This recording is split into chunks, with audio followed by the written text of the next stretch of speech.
রেডফার্নের YouTube চ্যানেলে মেগান Mitchell একটি ভিডিও দিয়েছেন। সংক্ষিপ্তভাবে তার আলোচনা তুলে ধরা হলো। মেগান মিচেল বলেছেন, নীরবে কাজ করার শক্তি। অনেক সময় আমরা আমাদের বড় লক্ষ্যগুলো খুব তাড়াতাড়ি সবার সাথে শেয়ার করে ফেলি, কিন্তু জানেন কি, এটাই আমাদের সফলতার সবচেয়ে বড় বাধা হতে পারে। মেগান মিচেল বলেন, যখন আমরা আগেই লক্ষ্য শেয়ার করি তখন মানুষের প্রশংসা পাই। এই প্রশংসা আমাদের মস্তিষ্কে এক ধরনের ভুল সাফল্যের অনুভূতি তৈরি করে, ফলে কাজ করার আগ্রহ ধীরে ধীরে কমে যায়। আরেকটি বড় সমস্যা হল, লক্ষ্য প্রকাশ করলে অনেকেই অযাচিত উপদেশ দেয়, কেউ আবার নিরুৎসাহিত করে। এতে আত্মবিশ্বাস নষ্ট হয়, ফোকাস হারিয়ে যায়। গবেষণায় দেখা গেছে, যারা লক্ষ্য গোপন রেখে কাজ করে তারা বেশি সময় ধরে বেশি মনোযোগ দিয়ে কাজ করতে পারে। মেগান এখানে অ্যাশ মুফারেহের উদাহরণ দেন।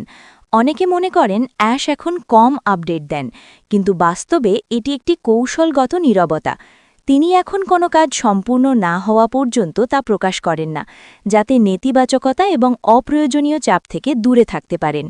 ডেভিড গ্যাম বলেছেন, নীরবে কাজ করা মানুষই দ্রুত সফল হয়, কারণ পরিকল্পনা জানলে হিংসা ও নেতিবাচক শক্তি তৈরি হয়। শেষ কথা, আপনার লক্ষ্য নিয়ে চুপচাপ কাজ করুন। ফলাফল তৈরি হলে তখনই বলুন। নীরবতাই অনেক সময় সবচেয়ে বড় শক্তি। আরেকটি ভিডিওতে রেডফার্ন নিজেই বলেছেন, চরিত্র গঠন কেন সবচেয়ে গুরুত্বপূর্ণ। আমরা সবাই সফল হতে চাই, ব্যবসায় হোক, চাকরিতে হোক কিংবা ব্যক্তিগত জীবনে। কিন্তু রেডফার্ন বলেন, সফলতার আসল ভিত্তি হল চরিত্র। চরিত্র কোনো একদিনে তৈরি হয় না, এটা প্রতিদিনের ছোট ছোট কাজের ফল। ভালো মানুষ হওয়া মানে শুধু ভালো চিন্তা না, ভালো কাজ করাই হলো আসল চরিত্র। রেড বলেন, চরিত্র মানে হলো আপনি কেউ না দেখলেও আপনি কেমন মানুষ। চরিত্র গঠনের প্রথম শর্ত হল আত্মশাসন। মুড নেই, মন চায় না, তবুও কাজটা করা।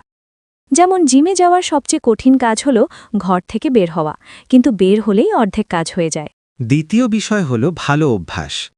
চিন্তা থেকে কথা আসে, কথা থেকে কাজ, আর কাজ থেকেই অভ্যাস তৈরি হয়।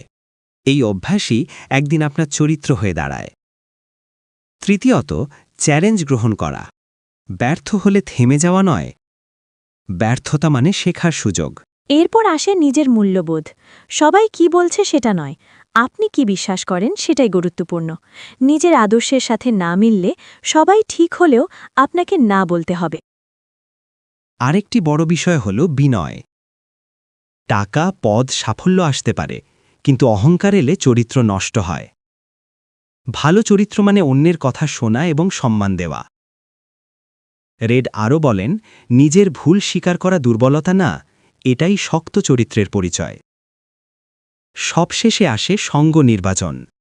আপনি কাদের সাথে চলেন তাদের মতোই আপনি হয়ে উঠবেন।